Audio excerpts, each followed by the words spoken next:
Menyapa Anda semuanya dalam program Bible Everyday. Hari ini saya mengajak Anda belajar di kitab Pengkhotbah, dan secara khusus kita akan belajar di Pengkhotbah pasal yang ke-6. Saya akan mengajukan sebuah pertanyaan sederhana kepada Anda. Siapa di antara kita yang tidak ingin kaya? Saya rasa semua orang di dunia ini ingin kaya, bahkan berlomba-lomba menjadi lebih kaya dari sebelumnya, bahkan terus memacu dirinya untuk memiliki uang lebih banyak, untuk memiliki materi yang lebih berlimpah, untuk memiliki wilayah yang lebih luas, dan seterusnya. Semua orang ingin kaya, karena dia pikir dengan kekayaan yang dia punya, dia bisa mendapatkan semuanya. Namun ironisnya gini, banyak orang ingin kaya, dan dia hanya minta supaya kaya, namun dia lupa satu sisi yang harusnya dia minta juga. Kekayaan itu mirip dengan mata uang, dan kaya itu baru satu sisi mata uang. Sisi yang lain yang tidak kalah pentingnya adalah menikmati kekayaan itu. Masalahnya, banyak orang hanya ingin kaya, dia minta kaya, tapi dia lupa minta karunia untuk menikmati kekayaan. Sebab kalau kita kaya tapi kita tidak bisa menikmati kekayaan, maka Alkitab menulis itu pun sia-sia. Mari kita baca Pengkhotbah pasal yang ke-6, ayat yang pertama dan yang kedua. Ada suatu kemalangan yang telah kulihat di bawah matahari yang sangat menekan manusia. Bahasanya Salomo, suatu kemalangan. Kemalangan adalah sebuah hal yang tragis, sesuatu yang menyedihkan, sesuatu yang menyesakkan. Apa yang tragis menurut Salomo? Orang yang dikaruniai Allah kekayaan, harta benda, dan kemuliaan sehingga ia tidak kekurangan suatu pun yang diingininya. Kenapa orang yang kaya mengingini apapun bisa, namun Salomo justru berkata, orang ini sangat malang, orang ini sangat kasihan, ini kehidupan yang sangat tragis. Kenapa? Alkitab melanjutkan seperti ini. Saya ulangi lagi, ia tidak kekurangan suatu pun yang diingininya, tetapi orang itu tidak dikaruniai kuasa oleh Allah untuk menikmatinya, melainkan orang lain yang menikmatinya.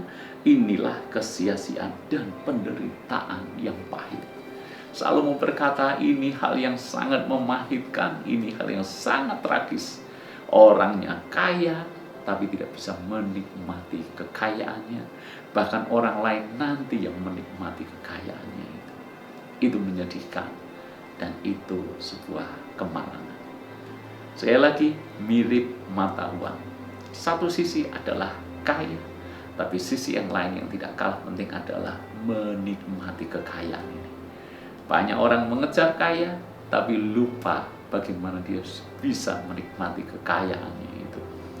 Banyak orang bekerja luar biasa, bekerja keras, mengumpulkan uang yang banyak, lalu kemudian dia pikir, kalau aku bisa mengumpulkan uang yang banyak, aku mati, aku meninggalkan warisan yang besar untuk anak-anakku. Siapa sangka anak-anaknya ketika mendapat warisan itu justru saling berebut, saling bermusuhan. Saudara yang satu bermusuhan dengan saudara yang lain, pecah saudara. Bukankah sia-sia? Tidak bisa menikmati, tapi justru menjadi alat permusuhan di dalam keluarga.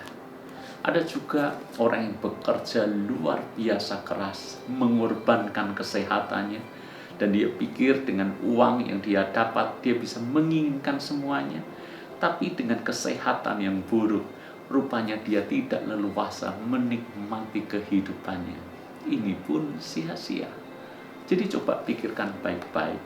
Janganlah kita diperbudak dengan kekayaan, dengan uang, sampai-sampai kita lupa menikmati berkat yang Tuhan berikan kepada kita. Pikir baik-baik, kenapa Tuhan memberkati kita? Tuhan memberkati kita supaya kita juga bisa menikmati berkat itu. Berkat harus dinikmati. Bukan berarti saya mengajak Anda berfoya-foya, bersenang-senang, menghambur-hamburkan uang, karena toh hidup sekali, mari kita nikmati. Bukan itu poinnya. Tapi poinnya adalah hidup ini harus seimbang. Supaya jangan tragis malang menurut kata pengkhotbah. Mari kita punya waktu yang tepat. Waktu untuk mencari, waktu untuk mengumpulkan, tapi juga waktu untuk menikmati. Kita menyediakan warisan untuk anak-anak kita, itu hal yang baik. Tapi juga kita memastikan anak-anak kita bisa menikmati persaudaraan satu sama yang lain masih utuh. Bahkan mereka tetap rukun. Bukankah ini karunia menikmati? Kita diberkati, kita memberkati orang lain. Bukankah ini artinya kita bisa menikmati dan merasa bahwa berkat ini membuat hidup ini menjadi lebih berguna dan lebih baik dari sebelumnya? Saudara-saudaraku, jangan terjebak dengan satu paham yang mengajak kita mencari uang, menjadi lebih kaya, dan lebih kaya, cuan terus. Tapi juga kita pikirkan, dengan apa setelah kita memperoleh kekayaan itu? Kita harus tahu tujuan apa Tuhan memberkati kita. Apakah hanya kita mencari, mengejar, tapi kita sendiri kehilangan waktu untuk menikmati apa yang kita kejar dengan susah payah itu. Lebih tragis lagi, nanti yang menikmati justru orang lain. Kita meninggalkan warisan untuk anak-anak kita, dan karena tidak diwariskan dengan bijak, saudara yang satu menuntut saudara yang lain, keributan terjadi, permusuhan terjadi, bahkan saling tuntut di pengadilan. Nanti siapa yang menikmati? Pengacaranya satu sama lain. Bukankah ini ironis sekali? Karena itu mari kita renungkan sama-sama kebenaran ini. Mencari uang tidak salah, tapi jangan lupa Tuhan punya tujuan di dalam memberkati kita. Ingatlah akan hal itu. Tuhan berkati kita semua.